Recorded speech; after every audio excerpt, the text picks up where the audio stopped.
Hello and welcome to our session today. My name is Temba. Today we're exploring current, in the context of electric circuits, in the broader knowledge area of electricity and magnetism. But we'll zoom our attention into understanding, the concept of current, right? Remember, we by now most probably familiar with the fact that there is, energy involved in as far as the circuit is concerned. We think of the battery as the primary source of energy. So the transformation of energy takes place throughout the circuit. So our discussion on, the bolts and nuts or the detail around the idea of current will be in the context of an electric circuit, right? So let's look at the overview in terms of where we are. Okay, so what do we know? We know that the battery is the primary source of energy, okay? So the battery provides energy for every coulomb of charge in terms of moving, charges in the external circuit. We also know that EMF is actually the maximum energy that a battery can supply, for every coulomb of charge. Now, in as far as, current is concerned, we know that current is transmitted through materials which we would describe as conductors. So what are conductors? These are metallic, materials that allow charge to move through them. And then insulators will actually do the opposite of conductors. These are the type of materials that do not allow electric charge to move through them. So insulators are essentially, bad conductors, while conductors are materials that allow charge to pass through, right? So the concept of current will be discussed in electric circuits, right? Now, the thinking that is going to guide our session for today are the following. Okay, have you ever thought about, number one, why is an ammeter always connected in series? We'll talk about an ammeter as a device that is actually used to measure current in a circuit. And then the second thought that you must think about it, okay, just to guide, our understanding, is that what does an ammeter reading tell us about how much charge moves in a circuit? So the ammeter is actually is the device that measures current, and then the reading that we get from the ammeter, what more does it tell us in our understanding of what current is all about, right? Okay, now the keywords, the terminology, very, very important. One has to emphasize at this point that whenever we talk of definitions, our point of reference becomes the examination guidelines. Keywords must be used in the correct context. And furthermore, we are saying that, the definitions, which forms part of the language, is actually an all or nothing kind of an arrangement. It's either you know your definitions or you don't. But beyond reciting and memorizing the definitions, we also need to understand. So our lesson focuses on the understanding.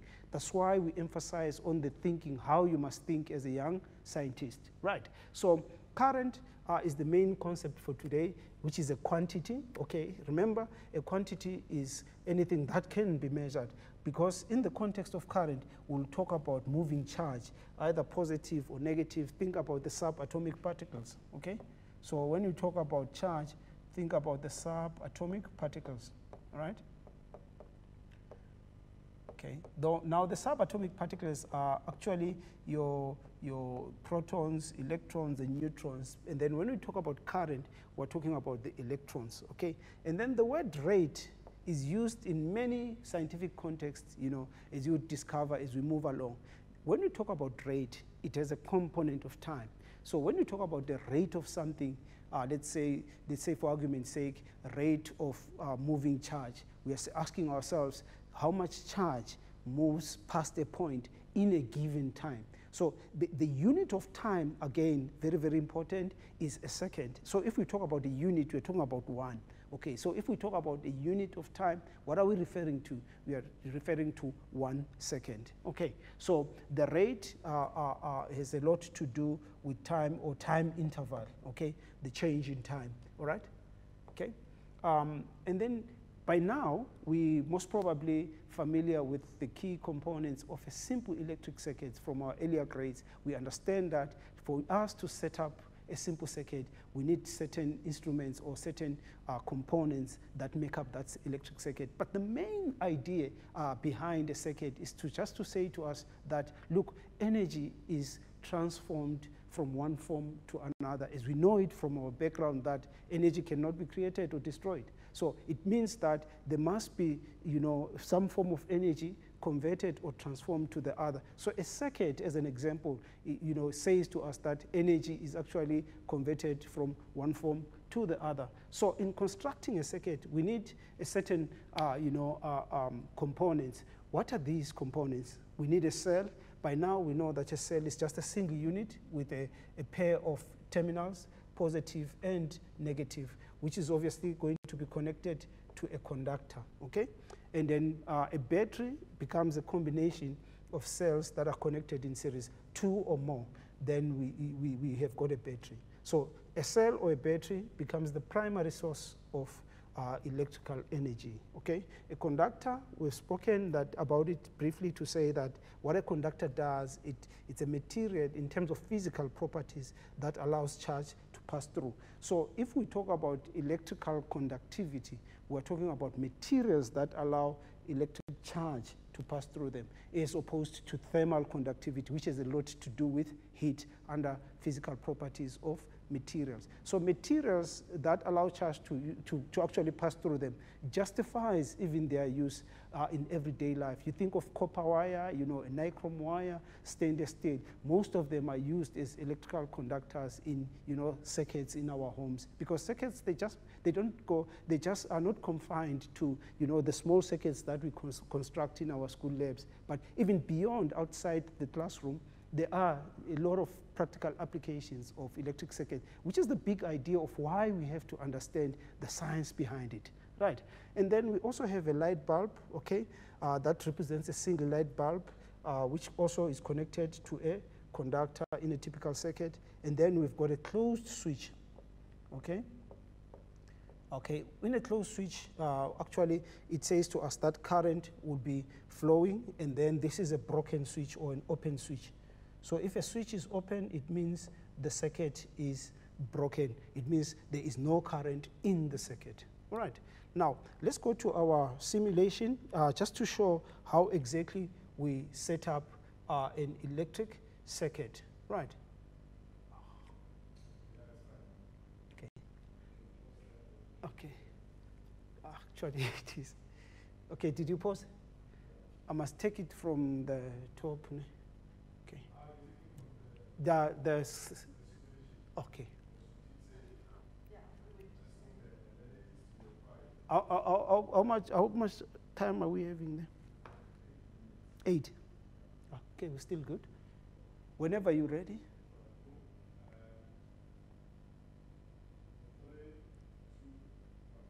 Once again, let's look at this, how exactly we set up a simple electric circuit. What do we need for an electric circuit? We need an energy source, in this case, which is a battery, okay? Now, this is a cell in a way. Why are we saying it's a cell? Because there's only one unit, okay? But if we have got multiple of them connected like that, it becomes a battery. So for a change, let's talk about a battery, okay? This is a source of electrical energy, okay?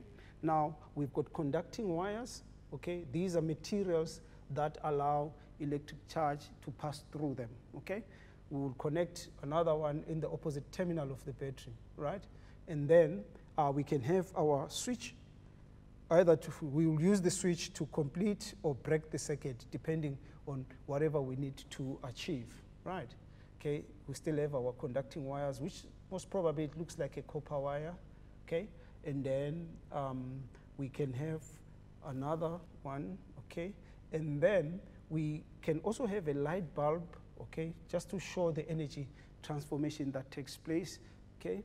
There is our light bulb, and then we will complete the circuit by connecting another piece of conductor. So that's our circuit. As it is now, the circuit is broken. What does it mean? The charges are there in the conducting materials, but these charges are not moving. Why? Because charge can only move once the circuit is complete. Okay, as it stands, the circuit is broken because the switch is open. But the moment we close the switch, okay, this is what is happening. Charges are moving. The battery provides energy or transfers energy to each and every charge such that they move through the circuit. But when these charges, which have got electrical energy, reach the light bulb, what is happening? There is some energy conversion. That electrical energy is actually converted to light. As you can see, the bulb is glowing. Okay, so if we break that circuit, you know, the light energy ceases to exist because that energy can only be there once there is electrical energy, which is transformed by the light bulb into light energy. So this is how we set up a simple circuit, right? So all these components that we've listed, your battery, your switch, your conducting wires, your light bulb, are the basic components that you need to set up a simple electric circuit, right? Okay. Now, so these are the symbolic representations of the different components that we might have. So in this case of the, you know, the simulation that we just showed, we have got a battery instead of a cell because we had a combination of, you know, two cells connected in series. Okay, we'll talk about that more as we go along, right? And then the new thing here is an ammeter. Okay, the new component that we have introduced is the ammeter, which is used to measure current. Okay, so an ammeter, this is how we represent an ammeter in a circuit. We'll connect the ammeter, obviously, at a point in a circuit just to determine how much current passes through. So the measurement of current is done by the use of an ammeter, right? Okay. Now, let's talk about electric current, which is our main concept for today. Electric current is defined as the rate of flow of charge. Okay, the word rate has come up. Okay, that's our first encounter with it. When we talk about rate, we are saying how much charge passes through a point in a given time. So if we talk about a rate, we are saying, let's say for argument's sake, we talk about you know, 5 coulombs of charge passing through a point per second.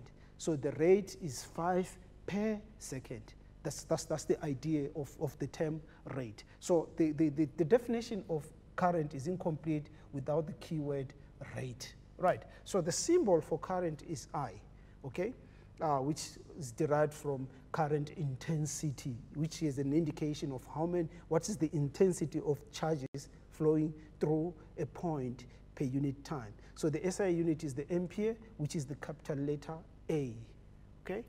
Right, and then by mathematical representation, we know that current is amount of charge that passes through a point in a given time. Then it takes us to the mathematical equation I is equals to Q over delta T, where Q represents charge, okay? This charge is obviously electrons, okay? We know from conservation of charge. So then charge is measured in coulombs, right? While time is measured in second. This is the time interval, okay, through which a certain amount of charge passes through a point. So time is in seconds. Then the SI unit, by definition, when do we have an ampere of current? These are important questions in terms of understanding that we need to ask ourselves. When do we have an ampere of current?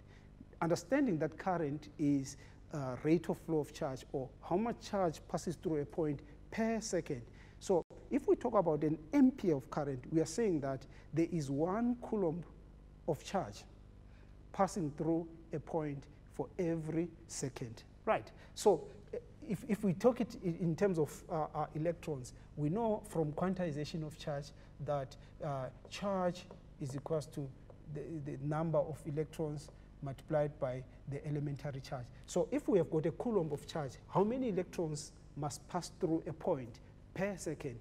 Now we can determine the number of electrons that must pass through a point, which is Q, in this case it's 1 coulomb divided by the elementary charge, which is 1,6 times 10 exponent negative 19. Here we want the number of electrons, okay, as per the principle of quantization of charge. Let's check how many electrons make up a charge of 1 coulomb so that we better understand this.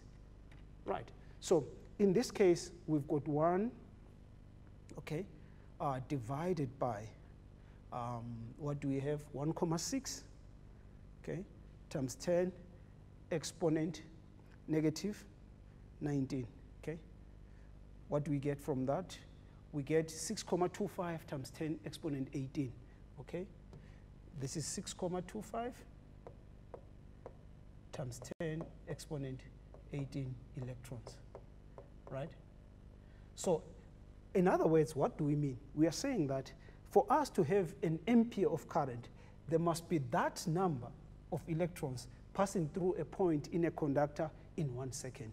Okay, so we're trying to link what we already know to, you know, the new knowledge. Now, having said that, let's understand that current is the rate of flow of charge. If we break it down to make it simpler, we are saying, let's ask ourselves, if we have a reading of current, what exactly are we talking about? If it's an ampere of current, it means there is 1 coulomb of charge passing through a point for every second. Equivalently, if we have got 10 amperes, it means there's 10 coulombs of charge passing through a point in a conductor for every second.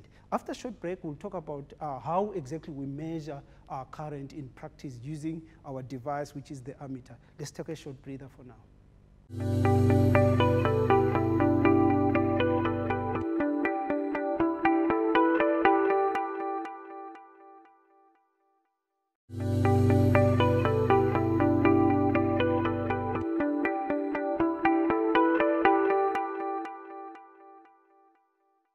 Welcome back to our second segment. We're still exploring current. Now we want to shift gears and look into exactly how do we measure current in as far as, you know, a simple electric circuit is concerned. Because, you know, the current reading must be an indication of how much charge passes through a point per unit time. So that's the kind of thinking that we must have. But also, forget not the big questions that we asked. Why do we exactly connect the ammeter in series or at a point? What's the justification? There is some scientific thinking around it as long as we understand the concept of current. Right, now measuring current in a simple electric circuit. Okay, we have already indicated that an ammeter whose symbol is that, okay, it's an A, inside a circle, so that represents an ammeter connected at a point, okay, is a device that is used to measure current or strength of current, okay. So take note, we talk of current in terms of charge per unit time, or we can talk of strength of current in terms of how much charge, you know, the greater the amount of charge passing through, the stronger the current. You know, sometimes we may also alternatively refer to it intensity of current. So current, strength of current, current intensity, it may be used differently to refer to this quantity of current. It refers to the same thing, right? So the older version of the device, this is an analog one, which is an ammeter. In real life, it looks like this. So it has got 2 calibrations, okay? So when you connect it obviously at a point, okay? The black one represents the terminal where you place the positive terminal, while the red is the negative. And then you'd also realize that there are 2 calibrations or graduations. The other one ends with 1, the other one ends with 5. So when you connect to a circuit whose current you do not know, you obviously start with the bigger one, okay?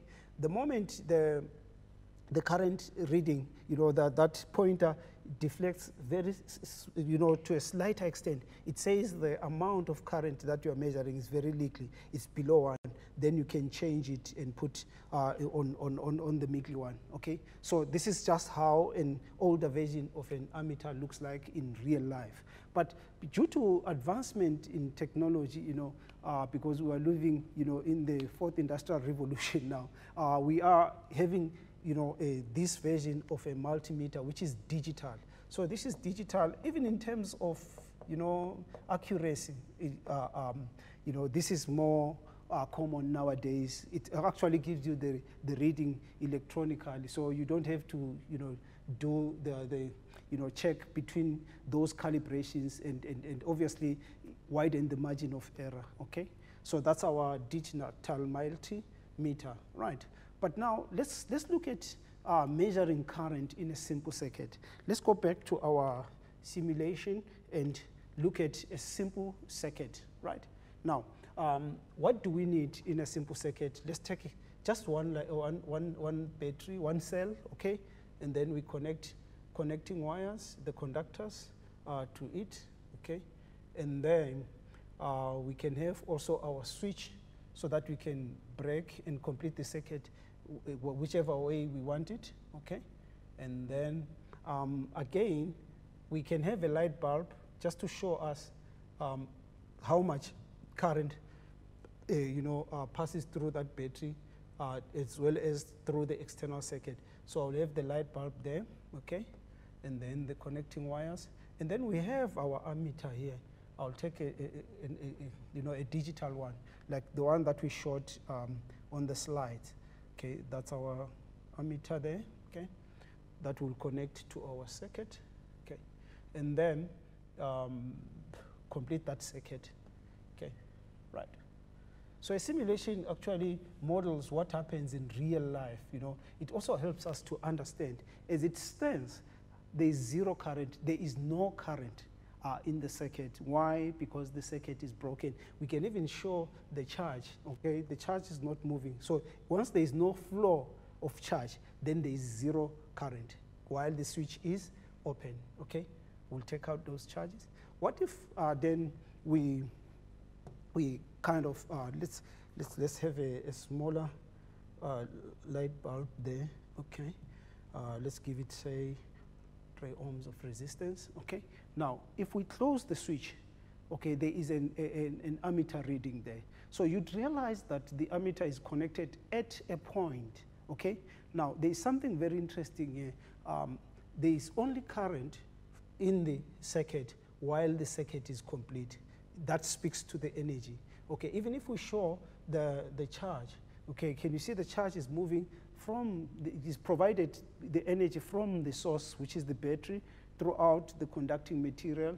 Those charges, as they start to move, there is electrical energy, which is converted to light energy by the bulb, okay? It passes through the ammeter with a reading of 3 amperes, okay? So we can take that out for now. So that's how we actually measure current in a circuit, right?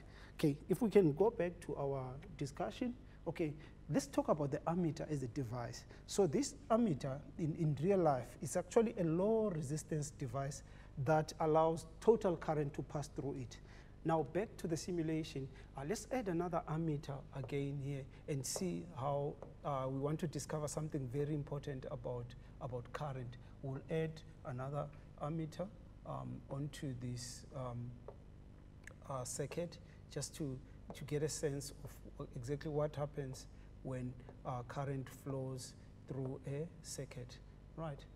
Okay, we'll take that apart just to try and organize it, okay? There is our circuit, okay, right. We can also try and understand that, you know, when current actually, when the circuit is connected, the current that flows through, you know, a single pathway stays kind of the same, okay? So here is our circuit, okay? We've rearranged it and put 2 ammeters. Now, in both cases, there is 0 ammeter reading because there is no current. Why? The circuit is broken. But the moment we close, there is something very interesting. The first ammeter reads 3 amperes, while the other one reads 3 amperes. Now, in the point that we're trying to make, we are saying that the position or the connection of an ammeter in a circuit does not affect the total current in the circuit, which is why we say an ammeter is actually a low resistance device, right? Okay. Now, going back, it says the ammeter is connected in series. When we say we connect in series, we mean that it is connected at a point. The idea is to establish how much charge passes through that point per second, okay? So if we go back again, we would also understand that the 2 ends of the ammeter, because even if we represent it symbolically, we've got an ammeter, one end is connected to the positive, the other end is connected to the negative terminal, right? Okay, so we have managed to measure current. But there's something again about current that I want us to kind of discover now, okay? Which is something that we already know, all right? Now, what happens if the ammeter reading changes or whatever would have happened? I just want us to look at the, you know, the brightness of the light bulb, okay? Now, we'll start with something that we know from our earlier grades. We'll start with a current of 1 ampere. Just check the brightness of the bulb when there is current of 1 ampere. By the way, what did we say is an ampere? It is when 1 coulomb of charge passes through every point per second. So there's that number, 6.28 times 10 exponent 18 electrons passing through a point for every second. As you can see, that's how current is flowing. Now, what if we increase the amount of current? We also want to check the brightness of the light bulb, okay? Let's increase that to say 3. Okay, we double the current. Okay, look at even the rate of flow. It means now these charges are moving even faster. As the charges move even faster, what happens to the brightness? Now, the bulb glows even brighter. So current strength is an indication of how much charge passes through a point. Now, from 1 ampere to 3 amperes, so it's 3 times as more amount of charge passing through that point per second. So the greater the amount of current, the greater the number of charges passing through a point per second. And when we talk about a second, we're talking about 1 second, which is a unit of time. Let's make it even more and see what happens. Let's make that, say, 12 volts, okay? You can see even now it's 4 amperes. 4 amperes, even brighter, okay? So now there is some relationship that exists here. You know, the greater the magnitude of amperage or current reading, the more the quantity of charge passes through a point per second. And why do we continue to emphasize a point? Yes, we connect the ammeter in series or at a point because we want to know how many of those coulombs of charge actually pass through that point for every second. Right, let's go back to our simulation. Okay, so we can now relate the current to you know, the intensity. So hence we spoke about strength of current, which says, okay, if we've got 3 amperes, this current strength is greater compared to that of an ampere, which is 1 ampere. We also saw even how fast the rate of flow. So it goes back to the definition, which says current is defined as the rate of flow of charge. So the greater the current, the greater the rate of flow. Hence, we would see even the brightness, meaning that even the amount of energy, you know, transferred, per coulomb of charge is greater because we kept on changing, and then we also realized that the brighter the bulb glows. Okay, in the second segment, we'll look at the concept of current in terms of, you know, the mathematical calculations and try to bring in some form of understanding to say, okay, how does amount of charge affect the current in a given amount of time? Okay, we'll take a short break for now.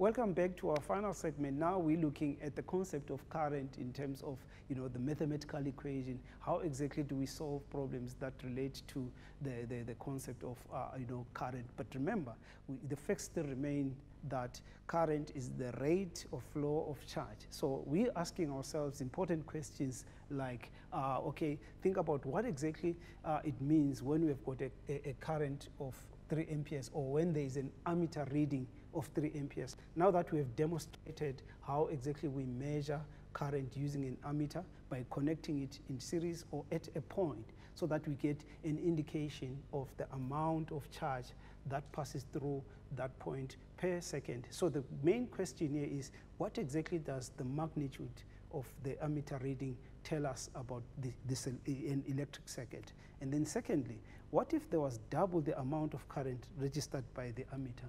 So now we've got 3 amperes, all right?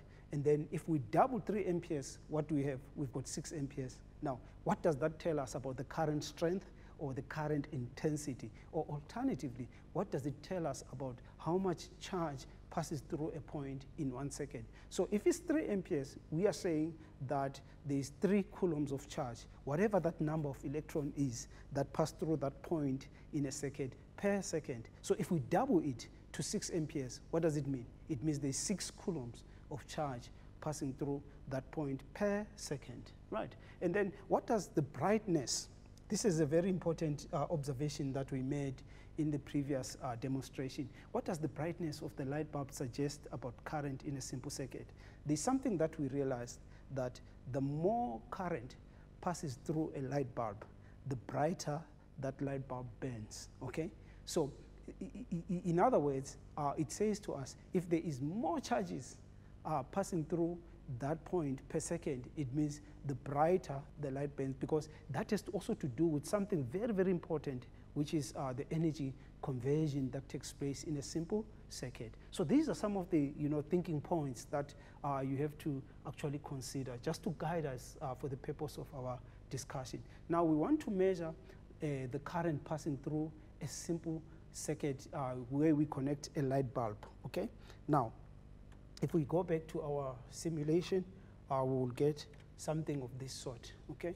Now, I'll break that circuit just for us to, to actually measure the current, okay? Now, if we close the switch, there will be current, okay? Or charges will flow. That's very important because we are saying charges flow, and the moment there is rate of flow of charge, there is current. So we don't use the term current flow, okay? We need to try by all means to stay away from that. Now, if we close the switch, the bulb burns. Now, you need to realize something here. The amount of charge that passes through the first ammeter is actually 4 coulombs of charge. Even after the battery, after the light bulb, they're still the same. So then the amount of charge actually remains the same, which takes us to something that we already know, which talks about the amount of charge remaining constant. Okay, what is that about? It has a lot to do with the principle of conservation of charge. Charge, in the amount of charge, as long as it's a closed system, it will remain constant. So as a result, charge is never lost, okay? Even the energy that is transferred by the battery to these charges remains constant, because we're still emphasizing that, in an electric circuit, there's a lot of energy conversion that takes place. We discussed that earlier to say chemical potential energy from the battery or the cell, whatever the case may be, is transferred to these charges. And then the moment these charges are given energy to move, which we talk about in terms of voltage, energy per coulomb of charge, then we've got electrical energy. What if now this electrical energy reaches the light bulb? What does the light bulb do? There's further energy transformation on the light bulb in terms of electrical energy to light energy. Okay, so the principle of conservation of charge says to us that the amount of charge remains constant. So even if we've got 4 coulombs of charge passing through the first ammeter, and then we also have the same amount of charge passing through the second ammeter. So is there any charges lost in this circuit? Definitely not. So the amount of charge remains constant, because we want to think of a circuit as a closed system of some sort, because we're already familiar with the principle of conservation of charge. So the amount of charge passing through second ammeter is equal to that which passes through the first ammeter. So in other words, we can also tell from this simple circuit that there's the same number of charges pass through the light bulb, which is also a very important realization that we have to arrive at, okay? Right, so that's how we measure current in a simple circuit across through a light bulb, okay? Now, the strength of current in a circuit is determined by the resistance of the circuit. Okay, the term resistance is starting to come up, we're starting to use it once too often than others. So the word resistance we would understand it in the concept that it has to do with the other devices that are connected in the circuit outside the battery for now. So what are we saying? We are saying that a light bulb offers some resistance.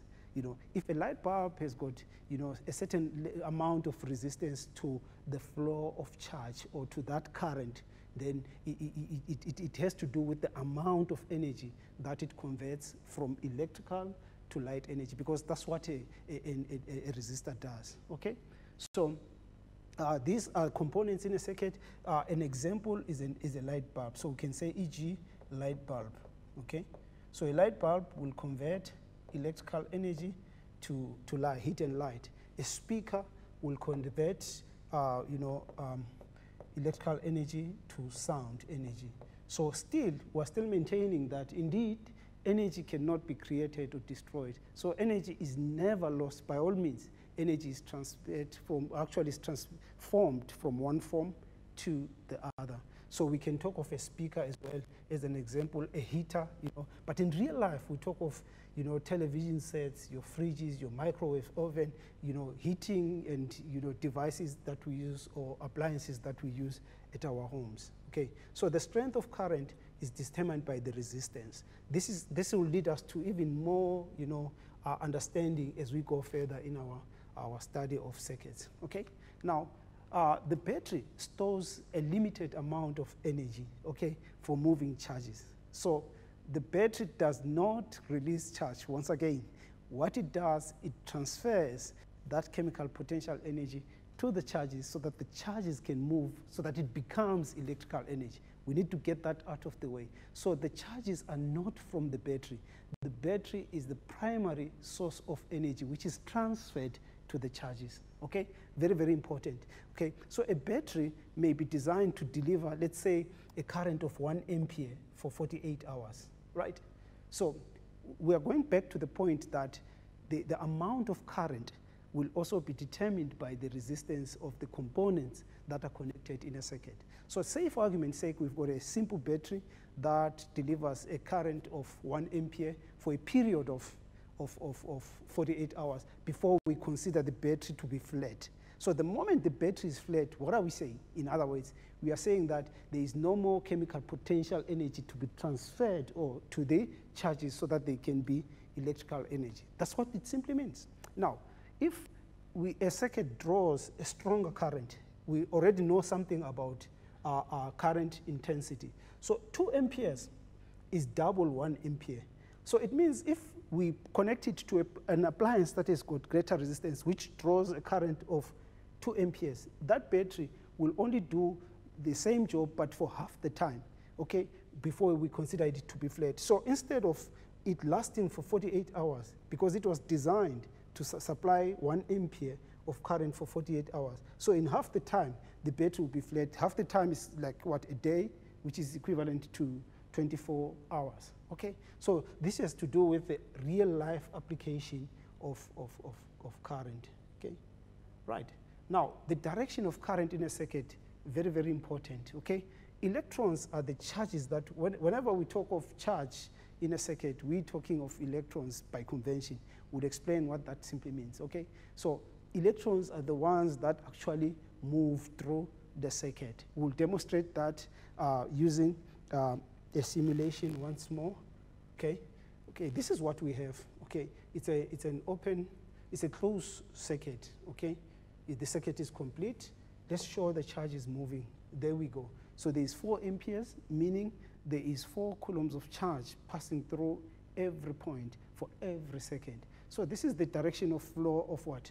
Of electrons, okay? But we have got what is called the conventional current flow, which is what is standard. So we understand the flow of current with respect to conventional flow. Let's show the conventional flow. So the conventional flow is from positive to negative. This is what it is. So these arrows, they show the conventional flow of current. And in our discussion from now going forward, we always talk about current moving from positive terminal of the battery to the negative. Even through the ammeter, it will be from the positive to the negative terminal. So that's about the conventional flow of current. So each time we talk of conventional, we talk about the standard, internationally agreed way in which we describe the flow of current in all circuits that we set up. Okay, let's go back to our simulation. So by convention, the direction of current is taken to be from positive terminal to the negative terminal, as we have demonstrated that. Right, okay, so this is what we meant in as far as the conventional current. So that's our positive to negative. So that's our positive terminal to negative terminal. All right, okay, questions now. Let's consider a simple circuit once again. We have set up a circuit like this, but using the real, devices. Now we can transform that to symbolic representation. We'll get something like this for an open, circuit. Here is a circuit. There are two cells that are connected in series. Okay, the switch is open. Okay, there are conducting wires. Then there are two ammeters connected at different points, and then there is a light bulb. Okay, so for us to interpret this, we need to understand the meaning of each of these symbols. Okay, now let's think about the following questions. What is the reading on the ammeter? Once the question says what, take note of that language, pay careful attention to it. The moment the question says what, it's either we know or we don't. We don't need to go via a way of calculations for us to arrive at the correct answer. So what, and it tests your knowledge, your remembering. Okay, now this is typically an open circuit, because it's a broken circuit rather, because the switch is open. Are there any charges flowing? If not, what is the current? So that's the thinking that we want to apply. So if the case is that it's like this, we can go back to that simulation quickly, right? Let me take out the convention, right? Let's break the circuit by opening the switch. What is the corresponding reading on current? 0. You can even show the charges. Is there any flow of charge there? Definitely not. Okay, there is no flow of charge there. Okay. Okay. So because the charges are stationary, they are static. So hence there is 0 current because there is no flow of current. Okay. So what does this tell us? That once the circuit is broken, it simply means that there is 0 current. Okay. The current reading will be 0 amperes. Okay. Ammeter reading rather. Okay. Right. Now we close the switch. Okay. The moment we close the switch, then there will be a reading on the ammeter. Okay. But now let's also recall that this is the positive terminal and that's the negative. While again on the ammeter, that's the positive end connected to the negative end. Similarly, this is what happens with the light bulb and as well as the what? As the ammeter, because we know that by convention the current flows from the current is from positive to negative, or charges move from positive to negative. So that's convention. Okay. So that we're talking about conventional flow. Okay, take note of that. So the assumption is always that we talk of the conventional. Right. Now, show the direction of current, indicate the positive and the negative terminal. So we would refer back to the source, which is the battery. That's our positive, that's our negative. So that's the direction of conventional flow. So on the ammeter, that's what we have. We've already demonstrated that from the positive to the negative of the battery. Okay, right. So that's straightforward. Now questions that involve, calculations. We are told that 48 coulombs of charge flows through a battery in 2.5 minutes, right? Take note of that time, all right? And we talk of a unit time. Does that suggest something? Yes, there are necessary conversions that have to be carried out in case we want to do some calculations of some sort, okay? It says here, what amount of charge passes through the light bulb in this time? Okay, what do we know? What do we know? We want the amount of charge here. What do we know? We know that current is equals to charge over time, okay? So what are we given here? We are given the amount of charge, okay, and the time. Now we want to calculate the ammeter reading, right? So the ammeter reading is the current. It will give us the indication of current, okay? How much charge is that? 48 coulombs, right? Divided by how much time is 2.5 minutes, okay? Remember, the SI unit of time is the second. So this will be 2.5 or 2.5 multiplied by 60. Why? Because for every minute there are 60 seconds, okay? So our current, if we quickly go to our calculator, okay, what does that give us? We have, let's clear that. The calculation is 48 coulombs into 2.5, okay, multiplied by 60, okay. So what does that give us? It gives us 8/25 as a decimal fraction, 0.32, okay. So the 0.32 is actually the ammeter reading, which is an indication of current strength, okay, 0.32 amperes, right? So be mindful of the fact that whenever you do calculations, make sure that the final value that you are calculating carries the correct unit. We are given the charge in coulombs. We managed to do the necessary conversion from 2.5 minutes to seconds, okay?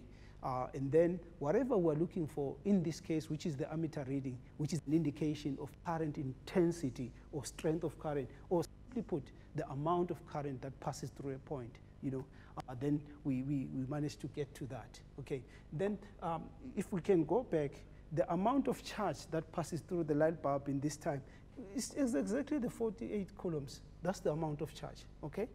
Right.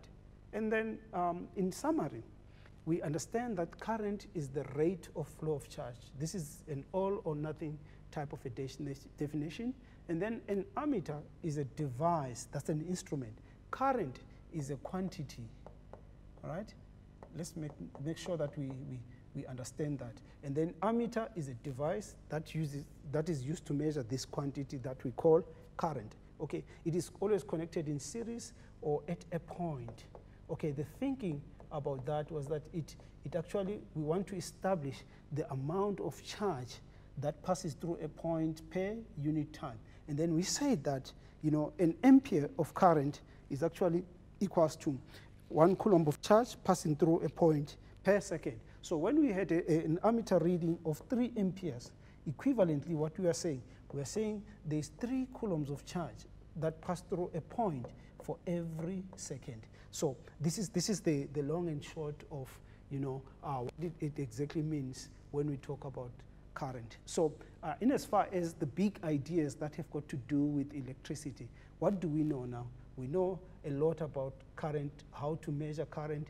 We can also, by now, measure voltage, you know, either of the battery, okay, which is in terms of the EMF and the potential, the terminal potential difference. But our focus today was on understanding the concept of current, right? So that's as far as, you know, exploring current is concerned. You know, some of the things that are also very important and worth mentioning is that in the calculations that you carry out involving the equation I is equals to Q over delta T, make sure that you copy the formula as it is given. You know, even if we were looking for charge, you'll write the formula as it is given in the data sheet. I is equals to Q over delta T.